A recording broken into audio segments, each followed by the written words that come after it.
আসসালামু আলাইকুম। প্রিয় দর্শক, অন্য মঞ্চের আলাপ চাইতে আপনাদের সকলকে আমন্ত্রণ জানাচ্ছি।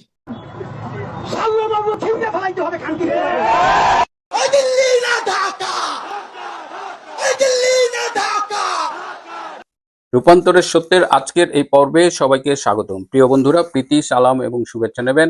ইনকিলাব মঞ্চের ওসমান হাদি গতকাল গুলিবিদ্ধ হয়েছেন। তিনি জীবন মৃত্যুর সন্ধিক্ষণে। তাকে কারা হত্যা করার চেষ্টা করেছিল, কারা তাকে প্রকাশ্য দিবালোকে গুলি করেছে, এই নিয়ে প্রশ্ন উঠেছে। আমরা কি আদৌ জানতে পারবো কারা তাকে গুলি করেছে, কেন তাকে গুলি করা হয়েছে, নাকি প্রতিবারের মতো এটা নিয়ে রাজনৈতিক নাটক চলতেই থাকবে? আসুন আমরা একটু জেনে নিই যে কি হচ্ছে এই হত্যা প্রচেষ্টা নিয়ে। শুরুতেই এর জন্য দায়ী করার চেষ্টা করা হচ্ছে আওয়ামী লীগ এবং ছাত্রলীগকে। বলা হচ্ছে যে এরকম আওয়ামী লীগ কলকাতা থেকে কলকাঠি নেড়েছে। একজনের নাম বলা হচ্ছে ফয়সাল। এই ফয়সাল নাকি ওসমান হাদির সাথে নির্বাচনী প্রচারণায় অংশগ্রহণ করতে, এবং একটা ছবি দেখা যাচ্ছে যে 9 ডিসেম্বর সে ওসমান হাদির সাথে মিটিং করছে এবং সেখানে সে একটি কালো পাঞ্জাবি পরিহিত ছিল। তো যে ভিডিও ফুটেজটি রিলিজ করা হয়েছে সেখানে দেখা যাচ্ছে যে মোটরসাইকেলের দুজন হেলমেট পরা, পেছনের জন কালো ড্রেস পরা, সম্ভবত পেছনের জনই গুলি করেছিল। এখন এই ছেলেটা নাকি আওয়ামী লীগের সন্ত্রাসী, এ নাকি ছাত্রলীগের ঢাকা মহানগর উত্তরের নেতা ছিল। এই ফয়সালের সম্পর্কে একটা পরিচয় দিয়ে, এর আরেকটা ছদ্মনাম আছে দাউদ বিন ফয়সাল। এই ফয়সাল গত বছরের নভেম্বর মাসে আদাবরের একটা স্কুল থেকে 17 লক্ষ টাকার চাঁদাবাজি করতে গিয়ে অস্ত্র সহ গ্রেপ্তার হয়েছিল এবং পরে জামিনে মুক্তি পেয়েছিল। 2024 সালের নভেম্বরে, মানে 5ই আগস্টের পরে, জঙ্গি অভ্যুত্থানের পরে নভেম্বরে কারা চাঁদাবাজি করেছে এবং গ্রেপ্তার হওয়ার পরে সে কি করে জামিনে মুক্তি পায়, এবং জামিনে মুক্তি পেয়ে সে বিভিন্ন সন্ত্রাসী কার্যক্রম করেছে এবং সে ওসমান হাদির সাথে নির্বাচনী প্রচারণায় অংশগ্রহণ করেছে। ওসমান হাদি কি জানতো না যে এই ছেলেটা ছাত্রলীগ করে? এখন যারে তারে ধরে আপনি ছাত্রলীগ বানায় দিবেন যে কোনো হত্যাকাণ্ডকে, এবং বলা হচ্ছে সে আবার নাকি জাহাঙ্গীর কবির নানক এবং আসাদুজ্জামান কামালের খুব ঘনিষ্ঠ ছিল। তো এত কিছু জানার পরেও আপনি তারে নিয়ে নির্বাচনী প্রচারণা করছেন। অথচ যারা আওয়ামী লীগের রাজনীতির ধারাটা সম্পর্কে একটু ওয়াকিবহাল, যারা জানেন, আওয়ামী লীগ তো এই ধরনের সন্ত্রাসের রাজনীতিতে বিশ্বাস করে না। এই যে গত 16 মাস এই যে হাসনাত, সার্জিস, আরো কয়েকজন চ্যাংড়া সমন্বয়কেরা এত আপত্তিকর কথা বলেছে, কিন্তু আপনারা কি কখনো দেখেছেন যে আওয়ামী লীগের পক্ষ থেকে তাদের গায়ে একটা ফুলের টোকা দেওয়ার চেষ্টা করা হয়েছে? আওয়ামী লীগের রাজনৈতিক ধারা এটা না। তাহলে কারা তাকে হত্যা করতে চায়? ওসমান হাদি খুন হলে কাদের রাজনৈতিক লাভ? ওসমান হাদি কি লেভেলের নেতা? সামাজিক যোগাযোগ মাধ্যমে মোটামুটি মিডিয়া ট্রায়াল শুরু হয়ে গেছে। একটা সূত্র বলছে যে দুইজন মোটরসাইকেলে ছিল, তাদের একজন আইএসআই আর একজন হলো প্রাক্তন সামরিক কর্মকর্তা, মানে এক্স আর্মি অফিসার। এখন এই সূত্রটি বলছে যে গত 28শে November doctor Yunus, general Waker Khan এবং কয়েকজন প্রবাসী ইউটিউবার তারা একটি মিটিং করে যে নির্বাচনের তফসিল ঘোষণা হয়ে গেলে নির্বাচন বানচাল করার জন্য কি করা যায়, এবং সেখানে তারা সিদ্ধান্ত নেয় যে বেশ কিছু লাশ যদি তারা ফেলে দেয় তাহলে নির্বাচনটা হয়তো বানচাল করা যাবে। এবং সেখানেই আলোচনা হয় এবং আলোচনা শেষে সিদ্ধান্ত নেওয়া হয় যে ওসমান হাদি এই মুহূর্তে সবচেয়ে গুরুত্বহীন নেতা, যে চিৎকার করে শুরুতে যে আমি আপনাদের ভিডিওগুলো দেখালাম, কি অসভ্য একটা ছেলে, 50টার বেশি মবের নেতৃত্ব দিয়েছে, ধানমন্ডি 32 নম্বরে বঙ্গবন্ধুর ঐতিহাসিক ভবন ভাঙচুরে সক্রিয়ভাবে নেতৃত্ব দিয়েছে। এই ছেলেটা আসলে রাজনীতিতে তেমন গুরুত্ব নেই। সুতরাং এই ইউটিউবাররা, ডক্টর ইউনূস এবং ওয়াকার খানরা মিলে ঠিক করে যে একে আমরা ফেলে দেব, একে হত্যা করলে একটা নির্বাচনী পরিস্থিতি অস্থির হয়ে উঠবে, তখন নির্বাচন বানচাল করার মতো একটা পরিস্থিতি তৈরি হবে। এবং শুধু ওসমান হাদি না, তারা আরো কয়েকটা প্রয়োজনে লাশ ফেলবার সিদ্ধান্ত নিয়েছে। এখন এই যে এখানে ওসমান হাদি নির্বাচন করতেছে, ওসমান হাদি আবার স্বতন্ত্র নির্বাচন করতেছে, সে জুলাই যোদ্ধা, তা তো এনসিপিতে যাওয়ার কথা, সেটা না যেয়ে সে ইনকিলাব মঞ্চ লিড করে। ইনকিলাব মঞ্চ নাকি একটা সাংস্কৃতিক সংগঠন। তো সে ঢাকা 8-এ নির্বাচন করবে কার এগেনস্টে? মির্জা আব্বাসের এগেনস্টে। মির্জা আব্বাসের সাথে তার যায়? মির্জা আব্বাসকে আপনি অনেকভাবে সমালোচনা করতে পারেন, তার বিরুদ্ধে সন্ত্রাসের অভিযোগ আছে, দখলদারিত্বের অভিযোগ আছে, কিন্তু তার মতো একটা প্রবীণ বিএনপি নেতার সাথে এই 2 দিনের সন্ত্রাসী, যে মাদ্রাসায় পড়তো, পরে ঢাকা ইউনিভার্সিটিতে পলিটিক্যাল সায়েন্সে পড়েছে এবং শুনেছি একটা বেসরকারি ইউনিভার্সিটিতে শিক্ষকতাও করে। তো এরকম একটা অসভ্য ইতর লেভেলের একজন সে ইলেকশন করবে। এখন যেটা কেচ্চ করতে সাপ বেরোয়, একে নাকি জামাত টাকা দিয়ে ওখানে দাঁড় করাইছে। জামাত তাকে মির্জা আব্বাসের এগেন্সে দাঁড় করাইছে এবং দেখেন এই হত্যা প্রচেষ্টার পরেই আপনারা দেখতে পাচ্ছেন যে শিবিরের সাদিক কায়েম, ডাকসুর যে এই নীলক্ষেতের ব্যালটে যে ভিপি হয়েছে, এই সাদিক কায়েম নাকি ওইখানে জামাতের থেকে ইলেকশন করবে। তার মানে কি, আপনি উসমান হাদিকে খুন করালেন, একটা সেন্টিমেন্ট ক্রিয়েট করলেন, সেই সেন্টিমেন্ট দিয়ে এখন সাদিক কায়েমকে আপনি মির্জা আব্বাসের এগেনস্টে জয়লাভ করাবেন। এদিকে বিএনপিকে দোষারোপ করারও একটা চেষ্টা আমরা দেখছি। এই হাসনাত আব্দুল্লাহ বলেছেন যে ওসমান হাদির কিছু হলে তারা বিএনপিকে ছাড়বে না। আবার মির্জা আব্বাসের দিকেও অনেকে অভিযোগের আঙুল তুলছেন। মানে তারা কি করে ধারণা করছেন যে বিএনপি এটা করছে? হাসনাত আব্দুল্লাহ কি শিওর যে বিএনপি এটা করছে? তাহলে আপনি আইন শৃঙ্খলা বাহিনীর কাছে যান, তাদের গিয়ে বলেন। সবই রাজনীতির খেলা। আপনি শুরুতে আমি বললাম যে একজন বউ ব্যবসায়ী উপদেষ্টা আছেন, সেও দেখলাম যে দাবি করে ফেলছেন যে আওয়ামী লীগ এটার সাথে জড়িত।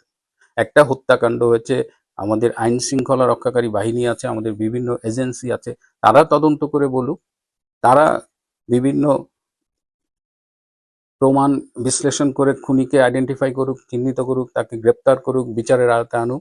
তার আগেই ফেসবুকে আমরা একটা চেনা মুখ, চেনা মহলকে দেখছি বেসিক্যালি, যারা বিভিন্নভাবে এই হত্যাকাণ্ড নিয়ে ফেসবুকে কথা বলছেন, সামাজিক যোগাযোগ মাধ্যমে কথা বলছেন, এবং এর মধ্য দিয়ে বোঝা যাচ্ছে যে তারা আসলে কোনো কিছু ডিরেইল করতে চায় না, মূল খুনি যেন কোনোভাবেই চিহ্নিত না হয়। যেভাবে মুগ্ধকে হত্যা করা হয়েছে, যেভাবে রংপুরের আবু সাইদকে হত্যা করা হয়েছে, তাদের প্রকৃত খুনিকে আজও চিহ্নিত করা যায়নি, অথচ এই সাইদের বিচারের নামে একটা প্রহসন চলছে আইসিটিতে।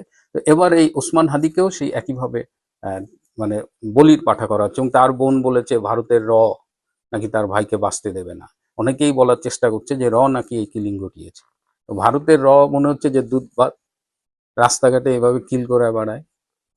এটা র কখনো করে? র সম্পর্কে মিনিমাম ধারণা যাদের আছে, তার মানে কি ভারত আর আওয়ামী লীগ ঘুরে ফিরে আপনি এই জায়গায় এই দায়টা দিতে যাচ্ছেন। কিন্তু 28শে নভেম্বরের ওই মিটিং, তারপরে এই যে আপনার সাথে করে যে ছেলেটাকে ঘুরছেন তাকেই আপনি বলতেছেন খুন করছে, এবং এই খুনটা যদি দেখেন দুটা মুভিং অবজেক্ট, সে একটা মুভিং অটোরিকশা যাচ্ছিল, মোটরসাইকেলও চলমান, একটা মুভিং অবজেক্ট থেকে আরেকটা মুভিং অবজেক্টে গুলি করা এবং নিখুঁত নিশানা 1.5 ফিট দূর থেকে গুলি করা, it's not a matter of joke. এবং এটা প্রফেশনাল কিলার না হলে বা হাইলি ট্রেইনড কিলার না হলে এটা কিন্তু সম্ভব না।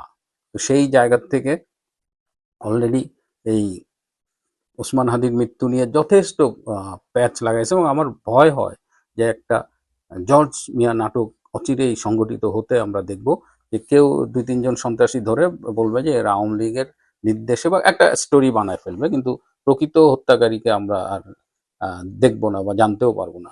আবার এই ঢাকায় আমার এক ছোট ভাই আছে সাংবাদিক, বিভিন্ন সময় আমাকে বিভিন্ন তথ্য দিয়ে হেল্প করে, সংবাদ দিয়ে হেল্প করে। এই ছোট ভাইয়ের সাথে আবার এই ওসমান হাদির যোগাযোগ ছিল, এবং ওসমান হাদি মাঝে মধ্যে ফোন করে বলতো, ভাই আমার একটু আওয়ামী লীগের নেতাদের সাথে বসায় দেন না। দেখেন, সাউয়া মোহাম্মদ ছিঁড়ে ফেলে, ভারত আওয়ামী লীগের গালাগালি করে, মব সন্ত্রাস করে, আবার আওয়ামী লীগের সাথে তলে তলে সম্পর্ক গড়ার জন্য এই ওসমান হাদি কিন্তু চেষ্টা করে যাচ্ছিল, এবং সেই সাংবাদিক ছোট ভাই আমাকে সেটা বলেছিল। তো এই যে ভণ্ডগুলা, এই সন্ত্রাসীগুলা, এই যে জুলাইয়ের জঙ্গিগুলা, এখন তারা তো ভয়ে কাঁপতেছে দেখলাম। আরো কে বলছে যে তাদের জীবনও নাকি সংশয়ে পড়ে গেছে। এখন ডক্টর ইউনূস ক্ষমতায় থাকার জন্য, ইউনূস স্বার্থ রক্ষার জন্য করতে পারে না এমন কোনো কাজ নেই। সুতরাং আগামীতে নির্বাচন পরিস্থিতি বানচাল করার জন্য ডক্টর ইউনূস যদি আরো অনেক ঘটনা ঘটায়, আরো বেশ কিছু লাশ পড়ে, তাহলে আমাদের অবাক হওয়ার কিছু নেই। দুঃখ পাওয়া ছাড়াও কিছু করবার নেই। রাজনীতির এই নিষ্ঠুর খেলায় প্রকৃত খুনিরা বরাবরই অধরা থেকে যাবে। এর মাঝখান দিয়ে কিছু নাটক, দুর্বল স্ক্রিপ্ট আমরা দেখতে পারবো। প্রিয় বন্ধুরা, ওসমান হাদির অবস্থা খুবই খারাপ, তার বেঁচে থাকার সম্ভাবনা খুবই ক্ষীণ। ভাবা হয়েছিল বাংলাদেশের জাতীয় সংসদ নির্বাচন হবে বসন্তের কোকিল ডাকা পরিবেশে, যেখানে ফুল ফুটবে আর ভোটের মেলা বসবে। অন্তর্বর্তী সরকারের প্রধান উপদেষ্টা ডক্টর মোহাম্মদ ইউনূস গত কয়েক মাস ধরে দেশে বিদেশে সেই ইতিহাসেরা উৎসবমুখর নির্বাচনের ডঙ্কা বাজিয়ে যাচ্ছিলেন। অবশেষে যখন ত্রয়োদশ জাতীয় সংসদ নির্বাচনের তফসিল ঘোষণা হলো 11 ডিসেম্বর, তখন প্রধান নির্বাচন কমিশনার এএমএম নাসিরউদ্দিনও অভয় দিয়ে বললেন, উৎসব আবহে ভোট দিন। কিন্তু দর্শক, বাস্তবতার থাপ্পড় পড়তে 24 ঘন্টাও লাগেনি। এই নির্বাচন কতটা উৎসবমুখর আর কতটা নিরাপদ তার প্রমাণ হাতে নাতে পাওয়া যাচ্ছে তফসিল ঘোষণার মাত্র 18 ঘন্টা পর।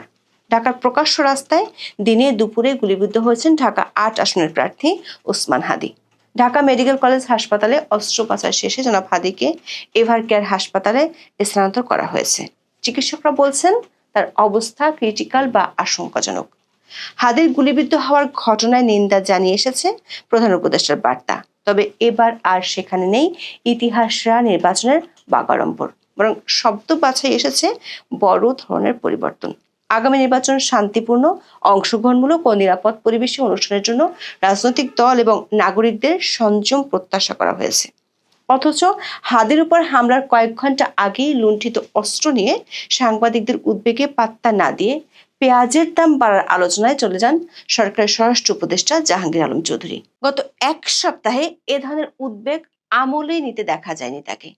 এমনকি নির্বাচনের সম্ভাব্য প্রার্থীদের নিয়ে উপহাস করে বলেন, আইন শৃঙ্খলা বাহিনী সবার জন্য উপযুক্ত পরিবেশ নিশ্চিত করেছে, তবে অনেকে নাকি শীতের কারণে ইচ্ছে করে ঘরের বাইরে বের হচ্ছেন না। এই সরকার যেন হ্যামিলিয়নের সেই বিখ্যাত বংশীবাদক, যিনি কানের তুলো গুজে শুধু দেশ সেরা নির্বাচনের বাঁশি বাজিয়ে চলেছেন, আর তার সভাসদেরা হাসি তামাশার মিশনে নেমেছেন। বিস্তারিত জানতে চলুন যাওয়া যাক বিশ্লেষণে।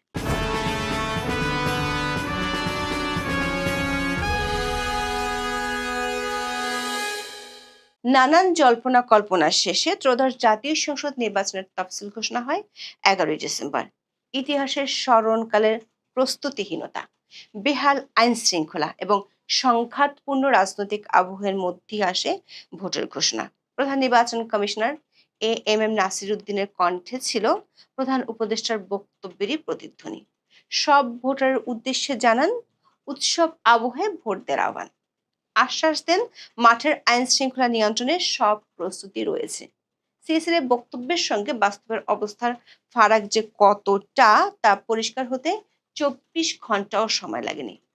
ঠিক 18 ঘন্টার মাথায় ঢাকার রাস্তায় দিনের আলোয় গুলিবিদ্ধ হন জুলাই আন্দোলনের পরিচিত মুখ ওসমান হাদী। আওয়ামী লীগ সরকার পতনের পর গড়ে তোলেন প্ল্যাটফর্ম ইনকিলাব মঞ্চ। সম্প্রতি সংসদ নির্বাচনে ঢাকা 8 আসনের স্বতন্ত্র প্রার্থী হিসেবে প্রতিদ্বন্দ্বিতা করার ঘোষণা দেন তিনি। নির্বাচনী প্রচার চালানোর এক পর্যায়ে 12 ডিসেম্বর দুপুর 2:15টার দিকে তিনি গুলিবিদ্ধ হন। রাজধানীর বিজয়নগর এলাকায় রিকশায় থাকা অবস্থায় হাদীকে খুব কাছ থেকে গুলি করে পালিয়ে যায় মোটরসাইকেলের 2 আরোহী। দৈনিক প্রথম আলোর খবরে বলা হয়েছে, সিসিটিভি ফুটেজে দেখা গেছে একটি মোটরসাইকেলের 2 আরোহী পিছন থেকে একটি ব্যাটারি চালিত রিকশাকে অনুসরণ করছেন।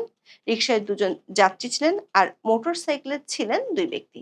তাদের দুজনেরই হেলমেট পরা ছিল। মোটরসাইকেল চালানো ব্যক্তিটির পরনে ছিল জিন্সের প্যান্ট এবং পেছনের আসনে বসা ব্যক্তির গায়ে চাদর ছিল। এক পর্যায়ে মোটরসাইকেলটি অটোরিকশার কাছে পৌঁছানোর পর পেছনে বসা ব্যক্তি আগ্নেয়াস্ত্র বের করে গুলি চালান। BDNews24.com এর খবরে বলা হয়েছে, ওসমান বিন হাদীকে আঘাত করা গুলিটি মাথা ফুঁড়ে বেরিয়ে গেছে বলে ধারণা করছেন ঢাকা মেডিকেল কলেজ হাসপাতালের চিকিৎসক। তার মাথায় অস্ত্রোপচার চালানো চিকিৎসক অধ্যাপক জাহিদ রায়হান বলেছেন, হাদীর অবস্থা খুবই খারাপ। তার বিষয়ে আশার কোনো কথা বলতে পারছেন না তারা। শুক্রবার রাত 8টার দিকে ঢাকা মেডিকেল কলেজ হাসপাতাল থেকে এভার কেয়ার হাসপাতালে নেওয়া হয় হাদীকে। এর আগে ঢাকা মেডিকেল কলেজ হাসপাতালের নিউরো সার্জারি বিভাগের প্রধান জাহিদ রায়হান সাংবাদিকদের বলেন, হাদীর 2 বার কার্ডিয়াক অ্যারেস্ট হয়েছে, প্রচুর রক্তক্ষরণ হয়েছে, অস্ত্রোপচারের পর নাক মুখ দিয়ে রক্ত বের হচ্ছিল। এই রোগীর বিষয়ে আমরা আশার কোনো কথাই বলবো না। দর্শক, নির্বাচনের তফসিল ঘোষণার পরদিনে ওসমান হাদীর উপর হামলার ঘটনা নতুন করে সামনে এসেছে নাজুক নিরাপত্তার চিত্রকে। আমরা যদি পিছনের দিকে তাকাই, দেখব তফসিলের আগে চট্টগ্রাম 8 আসনে জনসংযোগের সময় বিএনপির প্রার্থী এরশাদ উল্লাহ সহ আরো 5 জন গুলিবিদ্ধ হয়েছিলেন। তাদের মধ্যে সরার হোসেন ওরফে বাবলা তো প্রাণী হারান। পুলিশ সেই 1 মাসেও গুলি চালানো ব্যক্তিকে শনাক্ত করতে পারেনি। এর বাইরেও নির্বাচন কেন্দ্রিক আধিপত্য বিস্তার নিয়ে খুন জখমের বেশ কিছু ঘটনা ঘটেছে সারা দেশে। তবে বরাবরের মতো বিষয়গুলোকে পাত্তা দিতে রাজি নয় সরকার। নির্বাচনে উৎকণ্ঠা যখন ঘিরে ধরছে দেশকে, এমনকি বিএনপির ভারপ্রাপ্ত চেয়ারপারসন যখন নিরাপত্তার ঝুঁকির ইঙ্গিত দিয়ে মায়ের গুরুতর অসুস্থতার মধ্যেও দেশে আসতে পারছেন না, তখন সবকিছু ফু মেরে উড়িয়ে দিয়ে বিদ্রুপের ঝাঁপে খুলে বসেছেন স্বরাষ্ট্র উপদেষ্টা জাহাঙ্গীর আলম চৌধুরী। দর্শক, স্বরাষ্ট্র উপদেষ্টা জাহাঙ্গীর আলম চৌধুরী তিনি সত্যি ম্যাজিক সরকারের এক ম্যাজিশিয়ান। তিনি একদিকে দাবি করছেন বাংলাদেশে নাকি কারো কোনো নিরাপত্তার ঝুঁকি বা শঙ্কা নেই, অন্যদিকে প্রতিদিন যখন মানুষ মরছে, নতুন করে মবের তাণ্ডব ফিরছে, তখন তিনি নির্বিকার। নির্বাচনের আগে হত্যা বন্ধের জন্য তার কাছে কোনো ম্যাজিক নেই, কোনো সুইচ নেই। দর্শক, এতদিন সরকার পিআর টিমের দাবি ছিল বাংলাদেশে চলছে ম্যাজিক ম্যানের শাসন, কিন্তু সেই ম্যাজিকে যে খুনোখুনি বন্ধ করার কোনো সম্ভাবনা নেই, সেটা 16 মাসের মাথায় স্বরাষ্ট্র উপদেষ্টাই স্বীকার করে নিলেন। এখানেই শেষ নয়, নির্বাচন ঘিরে সংঘাত সহিংসতার দায় চাপানো হয়েছে সরকারের মিত্র দলগুলোর উপরেই। স্বরাষ্ট্র উপদেষ্টা 8 ডিসেম্বর বিদ্রূপের সুরে বলেন, শীতের ঠান্ডা এড়াতে অনেক প্রার্থী প্রচারে নামছেন না, সর্দি কাশিতে আক্রান্ত হওয়ার ভয় করছেন। এছাড়া সহিংসতার ঘটনাগুলো ঘটছে নির্বাচনের মাঠে থাকা দলগুলোর অভ্যন্তরীণ বিরোধের কারণে। আইন শৃঙ্খলা রক্ষায় এমন ব্যর্থতার দায় অস্বীকারের ম্যাজিকে পরিষ্কার হয়ে উঠছে নিজেদের দায়িত্বেই ভোটের মাঠে থাকতে হবে প্রার্থীদের। কোনো অঘটন ঘটলে দায় নেবে না সরকার, উল্টো জবাবদিহির মুখে আক্রান্তরাই। ঢাকায় প্রকাশ্য দিবালোকে হাদির উপর হামলার ঘটনার ঘণ্টা দুয়েক আগে থানা থেকে লুট হওয়া অস্ত্র উদ্ধারের হাল নিয়ে সাংবাদিকদের প্রশ্নের মুখে পড়েছিলেন জাহাঙ্গীর আলম চৌধুরী।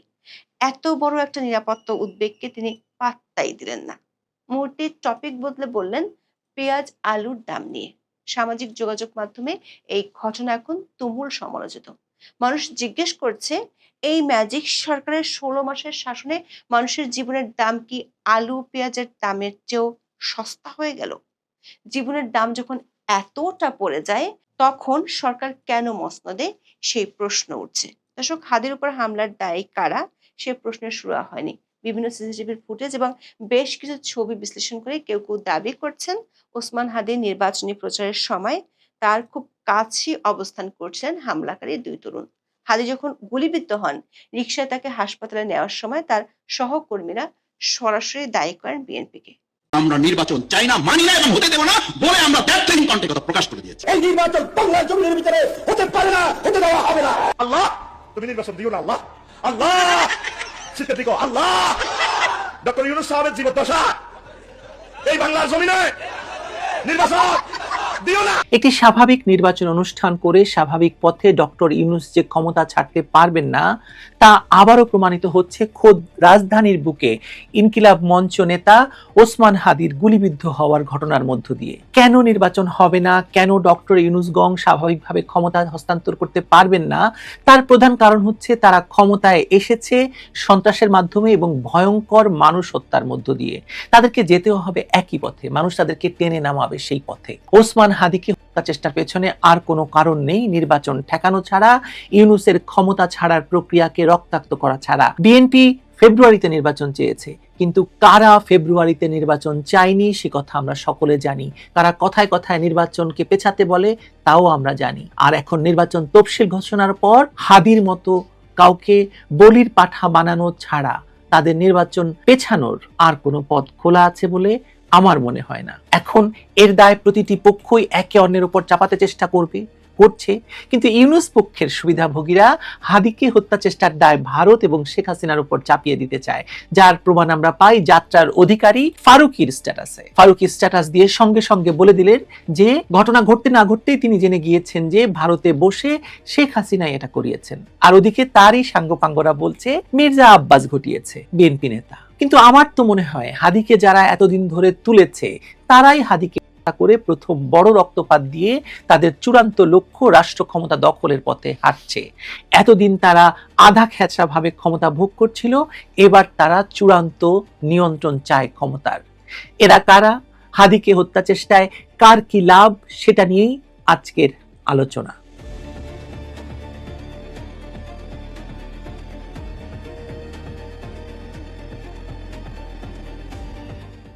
হাদির উপর গুলি তফসিল ঘোষণার টাইমিং, রাজনৈতিক প্রতিক্রিয়ার ধরন, রাষ্ট্রের ভেতরে অস্বস্তি, সব মিলিয়ে এটি নিঃসন্দেহে দেশের ভয়ঙ্কর পরিস্থিতিকে নির্দেশ করে। এর কোনোটিকেই বিচ্ছিন্ন করে দেখলে সকলেই ভুল করবেন, এটা শুরুতে জানিয়ে রাখছি। রাজনীতিতে যখন বাস্তবতা দিয়ে দাবি আদায় করা যায় না, তখন পরিস্থিতি তৈরি করা হয়। নিরাপত্তা ঝুঁকি না থাকলে ঝুঁকির পরিবেশ বানাতে হয়, আর সেই পরিবেশ বানানোর জন্য সবচেয়ে কার্যকর উপাদান হলো রক্ত। এবং এরকম হাদির মতো ধরুন একটু পেছনের সারির নেতারা হচ্ছে তার জন্য উপযুক্ত। হাদি এখানে উপযুক্ত, যথেষ্ট উপযুক্ত টার্গেট। তিনি ডানপন্থী বক্তব্যে অভ্যস্ত, উত্তেজনামূলক ভাষা ব্যবহার করছেন, গালি দিচ্ছেন, অতীতে প্রতিপক্ষের বিরুদ্ধে সহিংস আহ্বানের অভিযোগও আছে তার বিরুদ্ধে। অর্থাৎ তাকে কেন্দ্র করে মব উত্তেজিত করা সহজ। তাকে আহত করলে দুই দিকেই লাভ। একদিকে দেখানো যাবে রাজনৈতিক প্রার্থী নিরাপদ নয়, অন্যদিকে তার আগের বক্তব্য টেনে এনে ঘটনাকে প্রতিক্রিয়া হিসেবে সাজানো যাবে। বলির পাঠা হিসেবে এর চেয়ে কার্যকর চরিত্র পাওয়া সত্যি কঠিন। আরো সন্দেহ বাড়ে যখন দেখা যায় গুলির ঘটনার 5 মিনিটের মাথায় একটি নির্দিষ্ট পক্ষ সামাজিক যোগাযোগ মাধ্যমে দায় চাপিয়ে দেয় বিএনপির উপর। কোনো তদন্ত, কোনো তথ্য, কোনো প্রাথমিক যাচাই ছাড়াই এই দোষারোপ তারা করে। আর ফারুকীর কথা তো বলেইছি শুরুতে, এটা আবেগী প্রতিক্রিয়া নয়, এটা প্রস্তুত স্ক্রিপ্টের মতো। রাজনৈতিক সহিংসতায় সাধারণত প্রথমে সবাই চুপ থাকে, পরিস্থিতি বোঝার চেষ্টা করে। এখানে তা হয়নি, বরং দ্রুত একটি ন্যারেটিভ ছড়িয়ে দেওয়ার চেষ্টা হয়েছে। এই তাড়াহুড়াই ইঙ্গিত দেয় কেউ আগেই জানতো এই ঘটনাকে কিভাবে ব্যবহার করতে হবে। আমি সাদিক কায়েমের কথা বলছি, আরো বিস্তারিত বলবো। কারণ আলোচনার কেন্দ্রে আর শুধু একটি গুলির ঘটনা নেই, আছে সম্ভাব্য মৃত্যু। হাদি যে কোনো সময় মারা যেতে পারেন। শরীফ ওসমান হাদির শারীরিক অবস্থার যে বিবরণ বিভিন্ন মাধ্যম থেকে জানতে পারছি, তাতে তার ফিরে আসা আদৌ হবে কিনা এ প্রশ্ন বাস্তব। যদি তিনি বেঁচে ফেরেন, সেটা নিঃসন্দেহে এক ধরনের মিরাকল হবে। রাজনীতির বাইরে দাঁড়িয়ে একজন মানুষের প্রাণ রক্ষার কামনা আমার প্রথম কথা। কিন্তু রাজনীতি কখনো আবেগে থেমে থাকে না।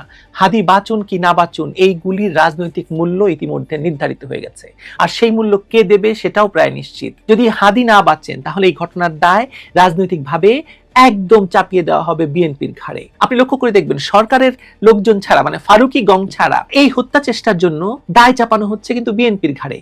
আওয়ামী লীগকে কেউ চাপাচ্ছে না, ভারতকে কেউ টানছে না। লক্ষণীয় বিষয় হলো, যেখানে আইন শৃঙ্খলা পরিস্থিতি রক্ষা, অস্ত্র নিয়ন্ত্রণ, প্রার্থীদের নিরাপত্তা সবই অন্তর্বর্তী সরকারের দায়িত্ব, এখন নির্বাচন কমিশনের দায়িত্ব, সেখানে সরকার কার্যত দায়মুক্ত। কেউ প্রশ্ন করছে না। রাজধানীর কেন্দ্রে দিনে দুপুরে মোটরসাইকেল এসে করে পালিয়ে যাওয়া সম্ভব হলো কিভাবে? স্বরাষ্ট্রমন্ত্রীকে যদি জিজ্ঞেস করেন একথা, স্বরাষ্ট্রমন্ত্রী পেঁয়াজের দাম নিয়ে কথা বলবে। স্বরাষ্ট্রমন্ত্রী মানে হচ্ছে ওই দিলদার স্বরাষ্ট্র উপদেষ্টার কথা বলছি আমি। কেউ জানতে চাইছে না নিরাপত্তা ব্যর্থতার দায় কার, বরং সবাই প্রস্তুত হয়েছিল দোষ চাপাতে হবে বিএনপির উপর, কেউ কেউ সরকারের পক্ষ থেকে আওয়ামী লীগ আর ভারতের উপর। এটা শুধু অন্যায় নয়, এটা রাজনৈতিকভাবে পরিকল্পিত অবিচার। হাদি এবং ইনকিলাব মঞ্চ বিএনপি বা বিএনপির প্রার্থী মির্জা আব্বাসের জন্য কোনো ধরনের রাজনৈতিক হুমকি ছিল না। এটা মানে পাগলও বিশ্বাস করবে না যে মির্জা আব্বাসের মতো একজন নেতা হাদিকে ভয় পাচ্ছেন। এটা কঠিন সত্য, কিন্তু সত্য। জনসমর্থন, সাংগঠনিক শক্তি, রাজনৈতিক প্রভাব, কোনো মানদণ্ডেই হাদি মির্জা আব্বাসের সমকক্ষ নন, এমনকি কাছাকাছিও নন। ঢাকার রাজনীতির বাস্তবতা যারা জানেন তারা বোঝেন, এখানে বিএনপির একজন প্রবীণ পরীক্ষিত প্রার্থীর পক্ষে একজন স্বতন্ত্র তরুণ প্রার্থীকে এলিমিনেট করার কোনো প্রণোদনা নাই আসলে। তবু ঘটনার পরপরই যে দৃশ্যটা তৈরি হলো, সেটা আসলে সংকেত। ছাত্র শিবিরের নেতা সাদিক কায়েম মুহূর্তের মধ্যেই বিএনপির দিকে ইঙ্গিত করে স্ট্যাটাস দিলেন।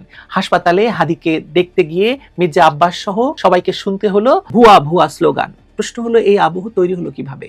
এত দ্রুত কিভাবে ভিলেন নির্ধারিত হয়ে গেল বলেন তো? উত্তরটা রাজনীতির অঙ্কে লুকিয়ে আছে। সাদিক কায়েম নিজেই মির্জা আব্বাসের আসনে নির্বাচন করতে আগ্রহী। জামায়াত রাজধানীতে বিএনপির প্রবল জনসমর্থন দেখে একটা ভয়ঙ্কর চাপের মধ্যে আছে। এটা নতুন কোনো তথ্য নয়। ঢাকার আসনগুলোতে বিএনপি শক্ত অবস্থানে থাকলে জামায়াতের রাজনৈতিক ভবিষ্যৎ সংকুচিত হয়ে যায়।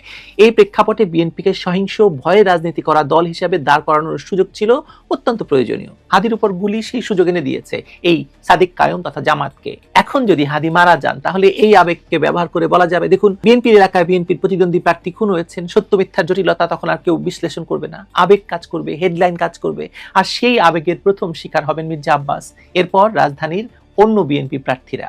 এখানে আওয়ামী লীগের দিকে আঙুল তোলার চেষ্টা করেছে কেউ কেউ, বললাম না ফারুকী তার মধ্যে সবচেয়ে অন্যতম, কিন্তু বাস্তবতার সঙ্গে যেহেতু খাপ খায় না। গত 17 মাসে পরিষ্কার হয়ে গেছে আওয়ামী লীগের পেশি শক্তি নেই। আওয়ামী লীগ পেশি শক্তির দল করে না, মানে যদি করতো তাহলে এই 17 মাসে মানে 1700 হতো। তারা যখন ক্ষমতায় ছিল তখন প্রশাসনের কাঁধে ভর করে শক্তি প্রয়োগ করেছিল। সেই প্রশাসনিক কাঠামো এখন তাদের হাতে নেই। আওয়ামী লীগ এখন আর বনের বাঘও নয়, বড়জোর মনের বাঘ। আমার তো মনে হয় মনের বাঘ। স্লোগানেও তার প্রতিফলন দেখা যায়। জয় বলা হয় এক জায়গায়, বাংলা বলা হয় 1 মাইল দূরে গিয়ে। আপনারা তো দেখেছেন, আপনারা নিজেরাই এই কথা বলেন। সরকারের লোকজন বলে আওয়ামী লীগ নাই, কিন্তু খুন হলে আবার আওয়ামী লীগ আছে।